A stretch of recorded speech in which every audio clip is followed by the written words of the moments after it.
സംസ്ഥാനത്ത് പലയിടങ്ങളിലും തെരഞ്ഞെടുപ്പ് ജോലിക്ക് എത്തിയ ഉദ്യോഗസ്ഥർക്ക് അലവൻസ് കൊടുക്കുന്നില്ലെന്നൊരു പരാതി റിപ്പോർട്ടർ TV സംപ്രേഷണം ചെയ്തിരുന്നു. ആ വിഷയത്തിൽ ഇപ്പോൾ ഇടപെട്ടിരിക്കുകയാണ് തെരഞ്ഞെടുപ്പ് ഓഫീസർ. മുഖ്യ തെരഞ്ഞെടുപ്പ് ഓഫീസർ ഇടപെട്ടിരിക്കുന്നു. പണം ഉടൻ കൈമാറുമെന്നും വിഷയം പരിഹരിച്ചുവെന്നുമാണ് മുഖ്യ തെരഞ്ഞെടുപ്പ് ഓഫീസർ സഞ്ജയ് കൗൾ റിപ്പോർട്ടറിനോട് പറഞ്ഞു. തെരഞ്ഞെടുപ്പ് കമ്മീഷൻ പണം അനുവദിച്ചിട്ടും സാങ്കേതിക കാരണങ്ങളുടെ പേരിൽ തെരഞ്ഞെടുപ്പ് ഡ്യൂട്ടിക്കെത്തിയ സർക്കാർ ഉദ്യോഗസ്ഥർക്ക് ഭക്ഷണ അലവൻസ് കിട്ടാത്ത വാർത്ത കഴിഞ്ഞ ദിവസമാണ് ഞങ്ങൾ റിപ്പോർട്ട് ചെയ്തത്. തിരുവനന്തപുരത്ത് മാത്രം ആറ്റിങ്ങൽ, തിരുവനന്തപുരം മണ്ഡലങ്ങളിൽ ഡ്യൂട്ടിക്കെത്തിയ 1000-ലേറെ ഉദ്യോഗസ്ഥരാണ് ഭക്ഷണ അലവൻസ് കിട്ടാതെ ബുദ്ധിമുട്ടിലായത്. മിക്ക ജില്ലകളിലും ഇനിയും പണം കൈമാറാനുണ്ട്.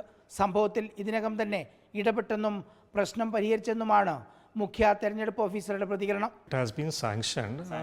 Just treasury ഒരു പ്രൊസീജറൽ ഡിലേ അത്രേ ഉള്ളൂ. അത് ചെയ്തു, സോർട്ട് ഔട്ട് ചെയ്തു. ബേസിക്കലി പ്രൊസീജറൽ ഡിലേ ആണ്. നമ്മളിവിടെ ഫണ്ട്സ് റിലീസ് ചെയ്താൽ ഡിസ്ട്രിക്റ്റിൽ പോവും, അവിടെ ഡ്രോ ചെയ്യാനുള്ള പ്രൊസീജറുള്ളൂ, അത്രേ ഉള്ളൂ.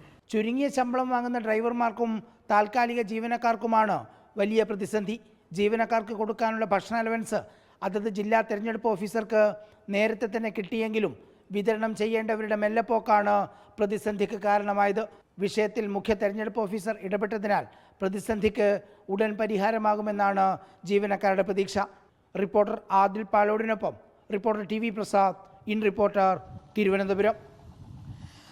നമുക്കൊപ്പം TV പ്രസാദ് ചേരുന്നു. TV പ്രസാദ്, ഉദ്യോഗസ്ഥർക്ക് അലവൻസ് കിട്ടാത്തത് വലിയ ആശങ്ക ഉണ്ടാക്കിയിരുന്നു. പക്ഷേ ആ പ്രശ്നം പരിഹരിച്ചു നമ്മുടെ റിപ്പോർട്ടറിനെ തുടർന്ന്. റിപ്പോർട്ടർ ഇമ്പാക്റ്റ് ആണല്ലേ? ഉറപ്പായിട്ടും അതിൽ മുഖ്യ തെരഞ്ഞെടുപ്പ് ഓഫീസർ ഇടപെട്ടു എന്നുള്ളതാണ് അതിലൊരു പ്രധാനപ്പെട്ട കാര്യം, അരുൺ.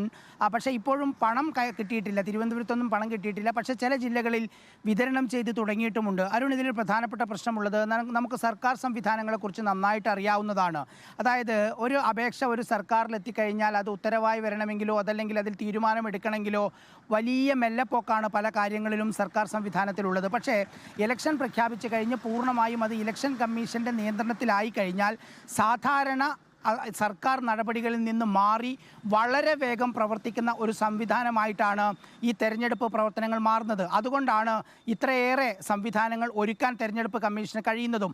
പക്ഷേ നേരത്തെ പ്രവർത്തിച്ചവരുടെ ആ ഒരു ഹാങ് ഓവർ ഈ തെരഞ്ഞെടുപ്പ് ഡ്യൂട്ടിക്ക് എത്തിയ ഉദ്യോഗസ്ഥരുടെ ഭാഗത്തുനിന്ന് ഉണ്ട് എന്നുള്ളതാണ് ഇതിൽ നിന്ന് മനസ്സിലാക്കേണ്ടത്. കാരണം നേരത്തെ തന്നെ ഈ ഉദ്യോഗസ്ഥർക്ക് വേണ്ട ഭക്ഷണ അലവൻസ് തെരഞ്ഞെടുപ്പ് കമ്മീഷൻ കൈമാറി കഴിഞ്ഞിട്ടും അവരുടെ പ്രൊസീജർ ലാപ്സ് കൊണ്ട് അതല്ലെങ്കിൽ നടപടിക്രമങ്ങൾ കൊണ്ട് പലപ്പോഴും ഇത്തരം കാര്യങ്ങൾ ചെയ്യാൻ പറ്റുന്നില്ല എന്നുള്ളതാണ് ബുദ്ധിമുട്ട്. ഞാൻ നേരത്തെ പറഞ്ഞതുപോലെ ഡ്രൈവർമാരായാലും താൽക്കാലിക ജീവനക്കാരായാലും ചുരുങ്ങിയ ശമ്പളത്തിൽ ജോലി ചെയ്യുന്നവർക്ക് ഈ ഒരു മാസത്തെ അലവൻസ് കിട്ടാതായതോടുകൂടി അവർക്ക് വലിയ ബുദ്ധിമുട്ടുണ്ടായിരിക്കുകയാണ്. സ്വാഭാവികമായും തിരുവനന്തപുരത്ത് ഇന്നോ അല്ലെങ്കിൽ നാളെയോ വിതരണം ചെയ്യും എന്നുള്ളതാണ് ഉദ്യോഗസ്ഥരിൽ നിന്ന് അറിയുന്നത്. പക്ഷേ മറ്റ് ജില്ലകളിൽ ചില ജില്ലകളിൽ വിതരണം ചെയ്ത് തുടങ്ങിയിട്ടുണ്ട് എന്ന വിവരം വന്നിട്ടുണ്ട്. ഏതായാലും മുഖ്യ തെരഞ്ഞെടുപ്പ് ഓഫീസർ കൂടി ഇടപെട്ട വിഷയമായതിനാൽ എത്രയും പെട്ടെന്ന് ഈ പണം ഉദ്യോഗസ്ഥർക്ക് കിട്ടുമെന്ന് നമുക്ക് പ്രതീക്ഷിക്കാം. Arun. Okay, thank you. TV പ്രസാദാണ് വിവരങ്ങൾ നൽകിയത്. എന്തായാലും സർക്കാർ ഉദ്യോഗസ്ഥർക്ക്, പ്രത്യേകിച്ച് തെരഞ്ഞെടുപ്പ് ഡ്യൂട്ടിക്ക് പോയവർക്ക് അലവൻസ് നൽകിയില്ല എന്ന വാർത്തയ്ക്ക് ഇപ്പോൾ പരിഹാരമായിരിക്കുന്നു. മുഖ്യ തെരഞ്ഞെടുപ്പ് ഓഫീസർ സഞ്ജയ് കൗൾ ഇടപെട്ടുകൊണ്ട് അതിനൊരു നിവൃത്തിയുണ്ടാക്കിയിരിക്കുന്നു. റിപ്പോർട്ടർ ഇമ്പാക്റ്റ് ആണ്. TV പ്രസാദാണ് വിവരങ്ങൾ നൽകിയത്.